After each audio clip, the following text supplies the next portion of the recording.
다시 한번 오늘 함께 또 교회 나오셔서 예배하시는 여러분과 또 가정에서 예배 드리시는 모든 분들에게 하나님의 위로와 평강이 함께 하시길 바라고, 무엇보다도 이 코로나19 때문에 고군분투하고 있는 우리 의료진들, 방역 관계자들에게 심심한 위로를 보내고 하나님의 은혜가 함께 하시기를 제 이름으로 축복을 합니다. 특별히 코로나19가 기승을 부리는 가운데 AI 고병원성 조류독감이 또 지금 국내에 상륙을 해가지고 이 오리를 키운다든지 닭을 키우는 분들이 또 수천 마리씩 지금 생매장을 시키는 그런 어려움 중에 있습니다. 왜 이런 고난이 올까? 그런 생각할 때 마음이 정말 짠하고 아픕니다. 그 어느 해보다도 올해 장마가 사상 유례 없이 길었죠. 그 장마로 인해서 남부지방을 비롯한 피해들이 많았는데 또 고위험성 AI까지 또 이 도래해가지고 얼마나 농어민들이 또 어려울까 힘들까라고 생각하게 될 때 참 마음이 아픕니다. 아무쪼록 하나님의 위로와 평강이 함께 주셔야 되겠고 이 땅을 불쌍히 여겨 주셔야 될 줄 믿습니다. 오늘이 대림절 세 번째 주일이고 성소주일로 지킨다고 말씀을 드렸는데, 제가 대림절 첫 번째 주일날 말씀을 드릴 때 대림절의 의미가 뭐냐라고 했을 때 세 가지 의미로 제가 말씀을 드렸습니다. 첫 번째는 성탄을 준비하는 기간입니다. 두 번째는 우리 삶 가운데 나의 삶에 예수님이 임하시기를 기원하는 것이다. 그리고 세 번째는 다시 오실, 장차 다시 오실 재림하실 예수 그리스도를 깨어서 기다리는 절기다 라고 하는 것을 제가 말씀을 드렸습니다. 이 성서주일이라고 하는 것은 1899년 5월 7일 주일 예배 때 우리 한국교회가 성서공예주일로 첫 번째 지키기를 시작을 했습니다. 이 성서공예주일, 즉 성경주일, 우리가 성서주일이다 이렇게 이야기하는데, 그 배경은 다른 데 있는 것이 아니고 한국교회가 발전하면서 복음에 대한 감사와 감격을 표하고, 그리고 어떻게 하면 성경 보급을 원활하게 할 수 있을까라고 하는 취지에서 나왔습니다. 그래서 이 성서주일을 지키는 근본 이유는 두 가지 이유가 있는데, 첫 번째가 뭐냐, 우리가 하나님의 말씀을 받은 것에 대해서 감사하며 그 하나님의 말씀을 더 가까이 하고 그 하나님 말씀과 함께 살기로 다짐하는 것, 이게 이제 성서주일을 지키게 된 배경 첫째 이유. 그러니까 말씀대로 살자라고 하는 것이죠. 그 다음에 두 번째는 뭐냐, 스스로 성경을 구입할 수 없는 어려운 지역에 살고 있는 사람들, 연세가 드신 분들은 이해가 되실 것입니다. 과거에는 성경 한 권 사는 것이 보배였습니다. 그걸 저축하고 모아가지고 성경 전서를 샀어요. 과거에는 쪽복음, 마태복음, 마가복음 각 권으로 되어 있는 쪽복음들을 사용했단 말이죠. 그러다가 이제 성경 지금처럼 이렇게 우리가 아무 때나 내가 구입하고 싶으면 샀지만 과거에는 그렇지 못했습니다. 그리고 여러분들 아마 아실 수 있지만은 이 군부대에 가면은 꼭 비치되어 있는 성경이 있는데, 기도원 옆에서 아마 여러분들 보셨을 거예요. 호텔이라든지 여관이라든지 학교라든지 병원이나 기관에 이와 같이 성경을 보급하는 그 운동을 전개했습니다. 지금도 기도원 옆에가 있는데, 바로 그와 같은 부분이 어디서 나왔느냐, 바로 이 성경주일, 성서주일에서. 그러니까 그 성서주일을 통해서 성도들이 헌금하고 지목 헌금을 내가지고 그것을 모아서 성서공예에 보내면, 과거에는 성서공예, 대한 성서공예에서만 성경책이 유일하게 발간이 됐어요. 지금은 생명의 말씀사, 기독지혜사, 아가페 수많은 출판사들이 성경을 발간을 하지만 그때는 판권 자체가 성서공예밖에 없었습니다. 그래서 거기서만 성경이 발간이 되었어요. 그래서 그곳에 보내게 되면 각 지역으로 이와 같이 나눠지게 되고 전도용으로도 사용이 되어지고 전 세계적으로도 선교사님들에게 성경을 보급하는 이 일을 감당하기 위해서 우리가 지키고 있는 것이 성서주일인 것입니다. 아마 2020년 평생 경험해보지 못한 코로나19 일상이 되었습니다. 어쩌면 이 코로나19로 한 해를 시작하고 한 해를 보냈다고 해도 과언이 아닙니다. 개인 사업 하시는 분들 초긴장 속에 한 해를 보내고 계시고 이미 가게를 정리하신 분들도 많죠. 고군분투하면서 하루하루 살아가고 있는 분들도 많습니다. 직장에 다니는 분이 되었든지 전업주부가 되었든지 학생이 되었든지 마스크 없이는 살 수 없는 올 한 해였습니다. 언제쯤 이 코로나19로부터 우리가 벗어날 수 있을까? 언제쯤 마스크를 벗고 편하게 마음껏 공기를 마시고 대화를 나눌 수 있을까? 이런 생각을 하면서 어쩌면 지금 한 해를 마무리하고 있다고 생각이 듭니다. 그런데 저는 이런 환경에서 코로나19가 잠식된 이 사회 현상 속에서 정말 그리스도를 기다리는 신앙적인 요구와 이 시대적인 요구가 맞닿는 부분이 있지 않는가, 이런 생각을 갖게 되었습니다. 따라서 이 어려운 시기이지만 좀 더 하나님을 가까이 하고 주님의 은혜와 사랑을 사모해야 될 시기가 아닌가, 이런 생각을 가졌습니다. 사실 이처럼 한 번도 경험해 보지 못해 특이한 현상을 경험하면서 이 대강절, 이 맞이하고 연말을 맞이하게 되니까 제 마음에 그런 생각이 더 들었습니다. 야, 주님 빨리 오셨으면 좋겠다. 솔직히 주님의 재림에 대한 그 간절한 소망과 더불어서 어떻게 하면 그 재림주를 만날 수 있을까? 어떤 자세로 준비해야 될까? 이런 생각을 더 갖게 됩니다. 그러다 보니까 더 기도해야 되겠다. 더 말씀 봐야 되겠다. 더 내게 맡겨진 일에 충실해야 되겠다. 우리가 그동안 예배 드린다고 했는데 형식적인 예배 많지 않았는지, 가식적인 예배는 없었는지, 정말 신령과 진리로 주님이 예배하라고 했는데 마음과 뜻과 정성을 모아서 정말 하나님 말씀에 귀를 기울이고 사모하며 하나님 앞에 기도하게 될 때 주의 나라가 이루어지기를 간절히 기도했는지, 정말 영으로 찬양을 했는지, 내가 봉사하는 것이 주님의 영광을 위한 것이었는지, 이런 생각들을 곰곰이 돌아보게 됩니다. 이런 마음도 분명 그리스도를 기다리는 일면의 모습이라고 생각합니다. 하지만 그리스도인이라면 이런 모습을 통해서 다시 한번 마음을 다잡고 결단해서 더 적극적으로 이 그리스도를 기다리는 모습이 필요하지 않을까. 그러면 이 그리스도를 기다리는 구원받은 성도에게 가장 기본이 되는 것이 무엇일까 생각하다가 말씀에 순종하는 삶이다 라고 하는 결론에 도달하게 되었습니다. 기도하고 예배드리는 그 행위 자체가 하나님께서 기뻐하시고 또 나의 신앙이 단단해지는 계기도 되지만 동시에 이런 모습은 말씀에 순종하는 삶을 살기 위한 또 하나의 방법이라고 하는 것입니다.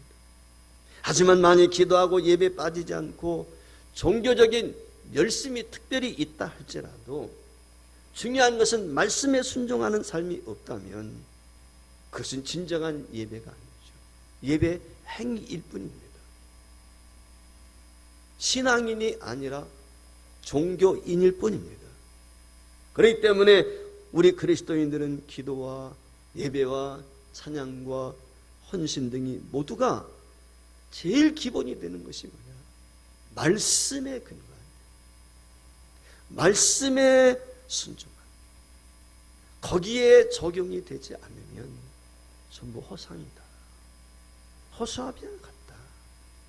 오죽했으면 하나님께서 사무엘 선지자를 통해서 사울을 책망하실 때 신령과 진리를 예배하는 것, 그거보다 더 중요한 것, 예배보다 더 중요한 것, 재물보다 더 중요한 것, 그게 순종이다 라고 말씀을 했을까? 사실 기독교에서 교회력을 만들고 절기를 만드는 이유가 어디 있습니까?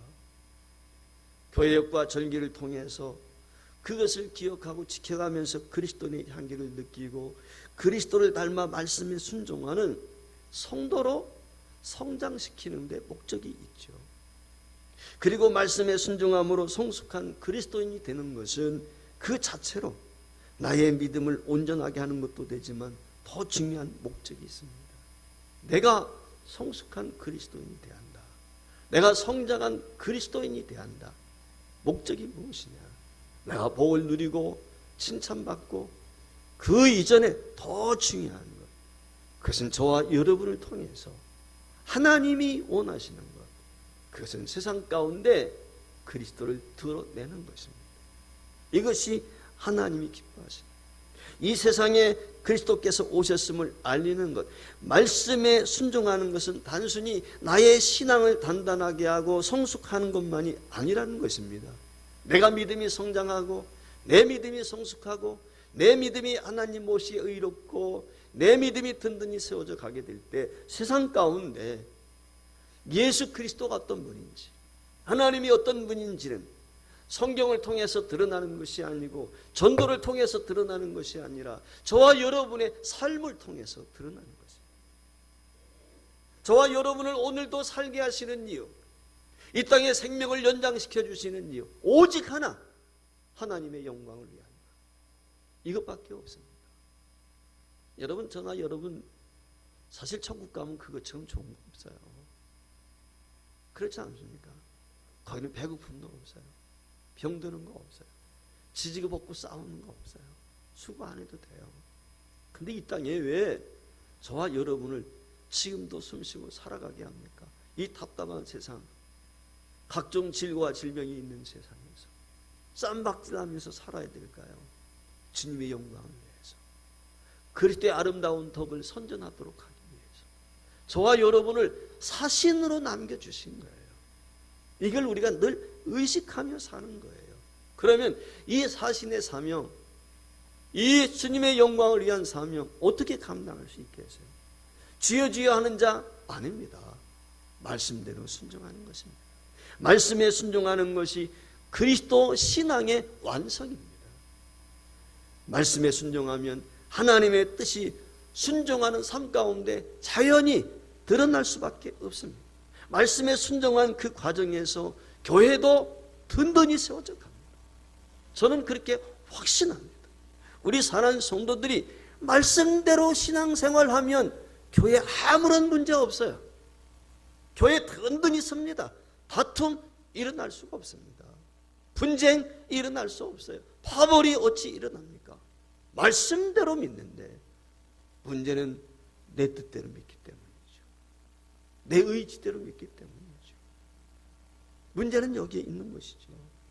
말씀대로 예수를 믿고 말씀대로 순종하면 저와 여러분은 되라고 하지 않아도 당연히 세상의 소금이 됩니다.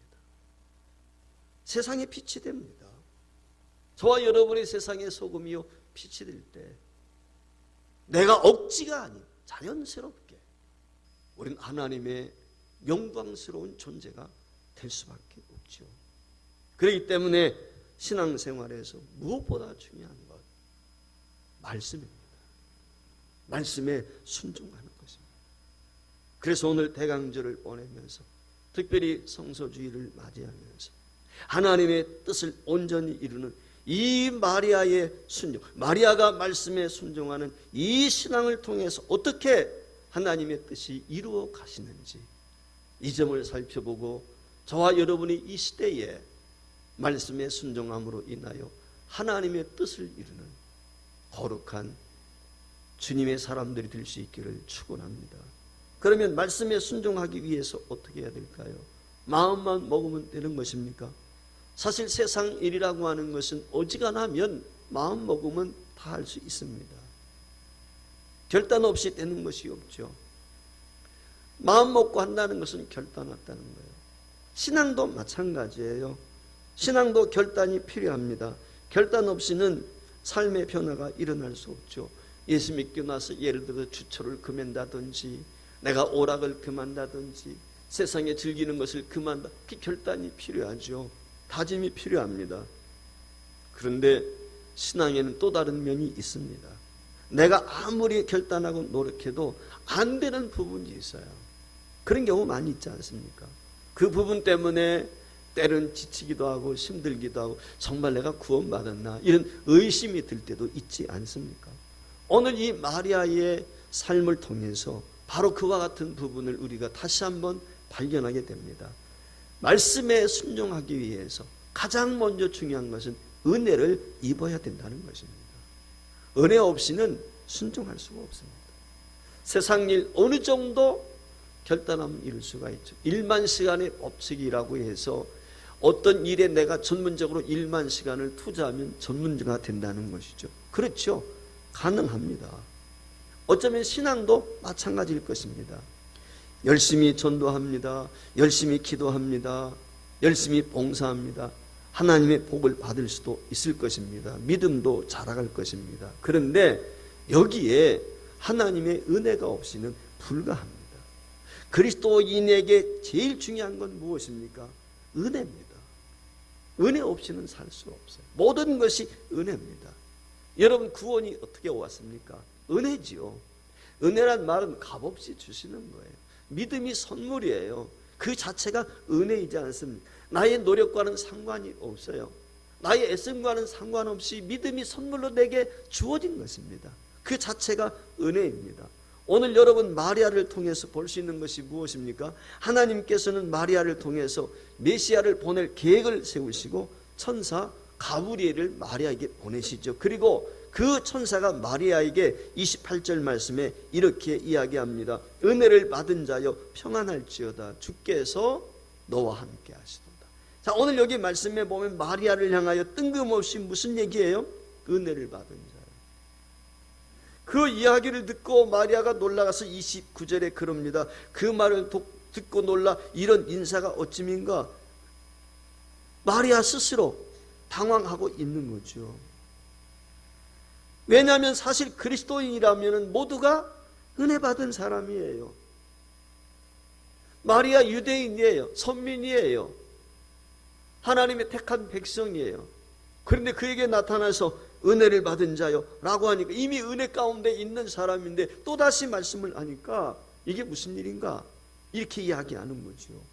사실 우리가 그리스도인이 되었다는 건 75억의 인구가 살고 있는데 그 가운데서 내가 이처럼 하나님의 택하심을 믿고 인침을 받아서 주의 자녀가 되었다. 이것보다 더 큰 은혜가 어디에 있습니까? 구원 자체가 은혜인 것이죠. 하나님의 은혜가 아니고선 어느 누구도 그리스도를 주라고 고백할 수가 없어요. 그러니 예수 그리스도를 나의 주 나의 하나님으로 고백한 그 자체가 은혜인 것입니다.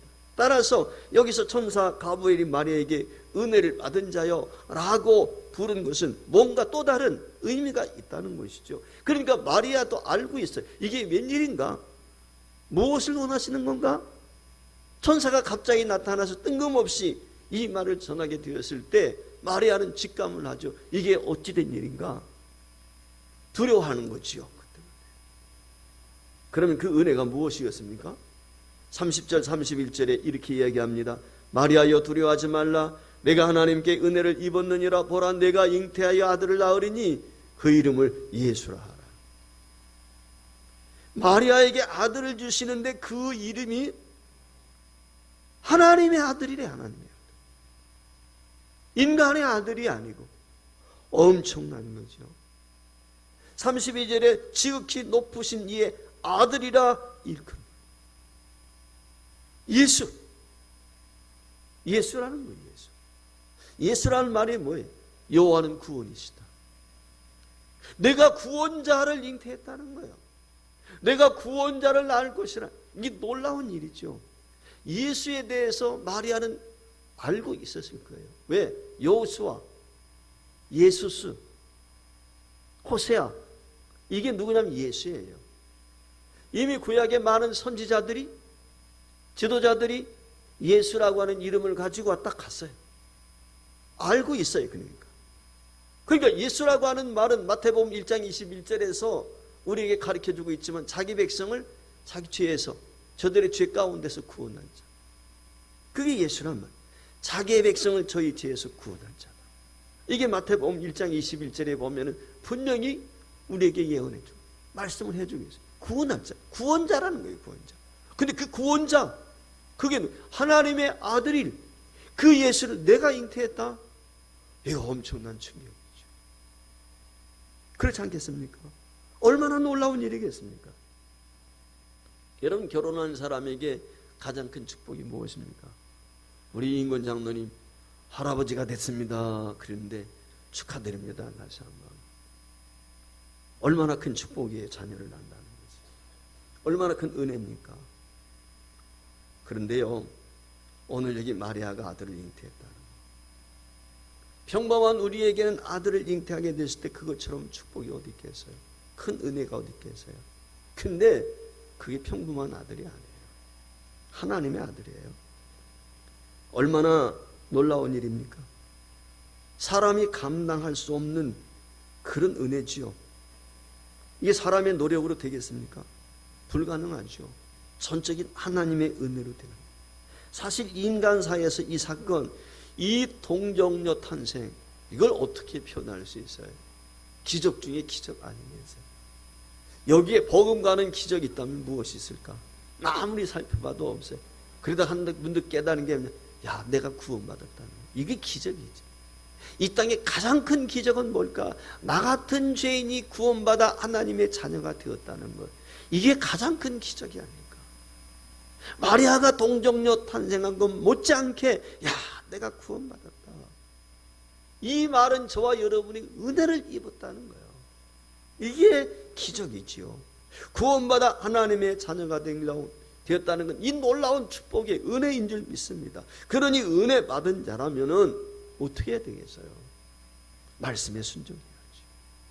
은혜가 중요합니다. 여러분, 말씀에 순종하며 살면 그 삶을 통해서 놀라운 역사가 일어납니다. 저와 여러분이 말씀에 순종하여 살면 첫 번째 드러나는 것이 뭐냐? 구원의 역사가 나타나요. 저와 여러분을 통해서 다른 사람들이 예수 믿게 되고 죽은 자가 살아나는 역사, 영혼이 죽었는데 저와 여러분을 통해서 예수 믿게 되니까 구원의 역사가 일어난다는 거예요. 전도한다고 되어지는 것이 아니고 전도하지 않더라도 저와 여러분의 삶이 소금이요 빛이면 자연스럽게 생명이 있기 때문에 그 자체로만이 구원의 역사가 일어날 수밖에 없는 거죠. 대강절이 무엇인가? 우리가 관심 가져야 될 것이 무엇인가? 성탄을 준비하고 주님 오심을 기다리는 저와 여러분이 어떤 자세가 필요한가? 말씀에 순종하고자 합니다. 근데 이 말씀의 전적인 순종은 하나님의 은혜 없이 안 된다는 거예요. 그렇기 때문에 저와 여러분이 갈망하고 기대해야 될 것이 무엇이냐? 하나님, 내게 말씀에 순종할 수 있는 은혜를 주옵소서. 이게 우리의 기도의 제목이 되어야 될 줄 믿습니다. 두 번째 중요한 것이 뭐냐? 말씀을 온전히 믿어야 되는 것입니다. 말씀에 대한 순종은 믿음이 없이는 불가능합니다. 어떤 말씀을 주시든지 아멘으로 받을 때 그 말씀에 순종할 수 있죠. 마리아에게 하나님의 아들 예수가 잉태되는 사건은 정말 놀라운 사건, 생각조차 할 수 없는 사건. 하지만 그것이 중요한 사건이 되기 위해서는 마리아의 믿음이 전제되는 것입니다. 마리아가 노하면 안 돼요. 의심하면 어떻게 되겠어요? 믿어야 되는 거예요. 믿지 않으면 아무 일도 일어나지 않아요. 하나님은 강권하시지만 믿음이 없는 사람은 사용하지 않는단 말이에요. 믿음이 중요해요. 하나님의 아들 예수께서 마리아를 통해서 잉태된 것 못지않게 중요하고 놀라운 기적 중에 기적이 바로 나의 구원이라고 제가 말씀을 드렸는데, 이 사건도 마찬가지예요. 이 놀라운 은혜가 내게 임한 건 역시 믿음이 중요한 것입니다. 믿어야 구원받기 때문에 우리가 착각하는 것들이 있습니다. 내가 믿어야 하는 것으로 생각되어서 모든 것이 나에게 달렸다고 생각하기 쉽습니다. 하지만 믿어지는 것도 내가 믿고 싶어서 믿는 거 아니에요. 믿어지게 만드시는, 그게 뭐냐? 하나님의 은혜죠. 믿음 자체가 하나님의 선물, 은혜이지 않습니까? 그러니까 어떤 사건이 되었던 무슨 일을 만나게 되었을 때 그 일을 통해서 믿어지게 만드는 건 하나님의 역사, 하나님의 감동, 하나님의 은혜 없이는 안 돼요. 여러분 보세요. 사울이 다메섹 도상에서 예수님을 만나기 전에는 어떤 사람이었어요? 예수 믿는 사람 핍박합니다. 감옥에 가둡니다. 스데반 순교하는 현장에서 올소했던 사람이에요. 완악한 사람이에요. 그런데 그가 예수님 만났잖아요. 반대하던 예수님 믿잖아요. 자기 의지로 된 게 아니란 말이에요. 하나님의 강권하심이죠. 하나님의 역사죠. 하나님의 은혜인 것이죠. 그래서 오늘 여기 말씀에도 마찬가지예요. 마리아에게 나는 남자도 알지 못하는데 어찌 나에게 이런 일이 있습니까?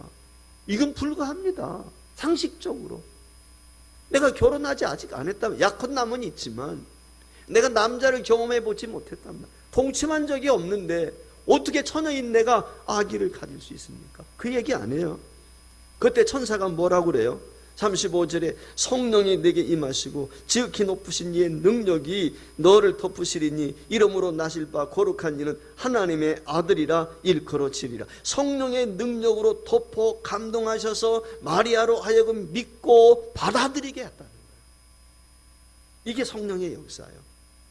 그 이야기를 들은 마리아의 고백이 38절에 주의 여종이 오니 말씀대로 내게 이루어지이다. 즉 마리아가 오늘 자기 잉태에 대해서 믿음으로 고백하는 것이 어떻게 내가 하고 싶어서가 아니라 성령이 감동한, 성령의 강권하심을 통해서 성령의 능력으로 믿었다는 말이에요. 믿어진 것입니다. 이게 은혜지요. 그래서 순종하는 거지요. 믿어지면 순종하는 거예요. 결국 마리아가 무엇이라고 고백했습니까? 말씀대로 내게 이루어지이다. 아멘. 제가 순종하겠습니다. 그 말이에요. 말씀에 대한 순종. 그렇죠. 믿어지지 않지만, 그리고 마리아 자신에게 일어나지 않았으면 좋겠다고 생각을 했지만, 하나님의 모든 말씀은 능하심이 없다는 이 말씀을 듣고 그것을 믿고 순종하기로 작정한 것입니다. 사랑하는 여러분, 이렇게 순종하려고 하면은 중요한 것이 뭐냐? 믿음이 전제되어야 된다는 것입니다. 말씀을 드리는 것처럼 믿어지지 않는데 어떻게 순종할 수 있어요? 믿음이 없는데 어떻게 순종할? 불가능한 것 아니겠습니까? 그렇기 때문에 무엇보다 중요한 것은 믿음입니다. 그런데 그 믿음도 사실은 내 힘으로, 내 의지로 되는 것이 아니다. 내가 구원받은 것이 내 힘으로 된 것이 아닌 것처럼 오늘 이 기적적인 역사, 이것도 내 의지로 되는 것이 아니다. 하나님의 은혜로, 즉 성령님의 임하심과 그 성령의 역사로 이루어지는 것이다. 그걸 성경이 우리에게 말씀하고 있어요. 따라서 오늘 저와 여러분이 말씀에 순종하는 삶을 살기 위해서 중요한 것이 무엇이겠습니까? 성령 충만이죠. 성령 충만해야 돼. 그렇지 않으면 의심이, 걱정, 근심이, 세상의 온갖 잡동사니가 우리 마음에 가득 차죠. 성령 충만할 때 이 모든 것들을 태워버리고 이 모든 것들을 몰아내고 오직 말씀에만 순종하게 만드는 것입니다. 단순한 일이라면 우리가 순종하는 것 쉽지 않습니다. 그러나 단순한 일이 아닐 때는 순종이 어렵습니다. 세상 일도 마찬가지입니다. 단순한 심부름 별거 아니죠. 그런데 어려운 심부름 사람들이 꺼려합니다. 위험이 동반되어지고 심지어 목숨까지 거기에 걸릴 문제라고 하면 선뜻 나설 사람이 어디에 있겠습니까? 더군다나 불의한 일, 불법이나 청탁과 관련된 일이라면 어찌 되겠습니까? 주의 일도 단순한 건 너나 잘 할 수 있습니다. 누구든지 다 할 수 있습니다. 교회 안에서 단순한 일 얼마든지 순종할 수 있습니다. 그런데 많은 물질이 들어갑니다. 시간이 투자됩니다. 노력이 있어야 됩니다. 심지어는 나의 희생과 생명까지도 드려야 되는 일이 있을 수 있습니다. 그때는 어떻습니까? 순종이 어렵죠. 여러분 보세요. 주변에서. 교회에서도 그렇지 않습니까? 쉬운 일 서로 하려고 합니다. 자기 이름을 드러내는 일 서로 하려고 합니다. 그러나 희생과 그리고 헌신이 강요된 동반되는 일은 서로 회피하죠. 그렇지 않습니까? 지금 마리아가 순종해야 하는 일이 그렇습니다. 약혼했습니다. 결혼 앞두고 있습니다. 그런데 결혼할 사람의 아이가 아니에요. 여러분, 결혼해야 되는데 임신해가지고 배가 불러가지고 결혼하면 어떻게 되겠어요? 누구의 아이인지도 모르고 여러분 결혼할 남자가 있습니까? 다행히 요셉이 가만히 끊고자 했다. 성경에 보면 의로운 사람이었기 때문에. 만약에 알려지면 그 시대에 돌에 맞아 죽어요. 부정한 여인이기 때문에. 생명이 달려 있어요. 근데 마리아는 아멘, 주의 뜻대로 내게 이루어지기를 원합니다. 내가 죽으면 죽겠습니다. 이게 그의 믿음이에요. 어떻게 이렇게 할 수 있어요? 쉬운 게 아니에요. 정상적인 이런 사람이면 불가능합니다. 어떻게 이것이 믿어지지 않고 순종할 수 있겠습니까? 하나님께서 은혜를 주시니까, 성령의 강권하심이 있으니까, 성령께서 역사하시니까 성령의 능력으로 믿어지는 거예요, 그것이. 그리고 아멘할 수 있는 것이죠. 달리 할 수 있는 것이 아니에요.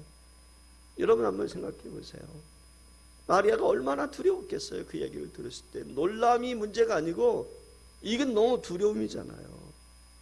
그 두려워하는 마리아, 어쩌면 사시나무처럼 벌벌 떨었는지도 몰라요. 근데 성령께서 마리아에게 믿음을 주시고 능력을 주시고 믿어지게 하고 순종하게 하고 말씀에 따라 살게 해주십니다. 하나님께서 우리에게 어떤 일을 맡기실 때, 어떤 일에 앞서 서게 하실 때 그냥 세우지 않아요. 증표를 보여주세요. 역사하세요. 감당할 수 있는 합당한 이유와 환경을 주시더라고요. 그저 무조건 하시는 그런 하나님이 아니시더라고요. 저는 지금까지 그렇게 경험을 했어요. 마찬가지예요, 마리아도.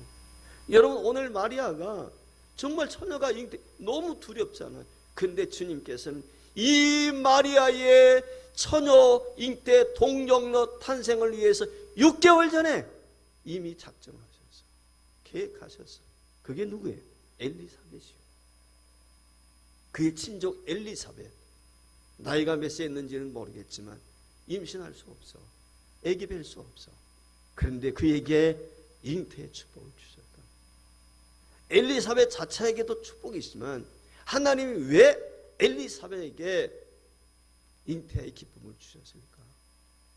마리아의 친족이라고 하는 말이 바로 마리아에게 이 믿음을 주시기 위한 거예요. 내가 처녀이지만 내가 잉태할 거야. 봐라, 엘리사벳도 아기 못 낳는다고 하지 않았냐? 잉태했다. 성경이 그렇게 이야기해요.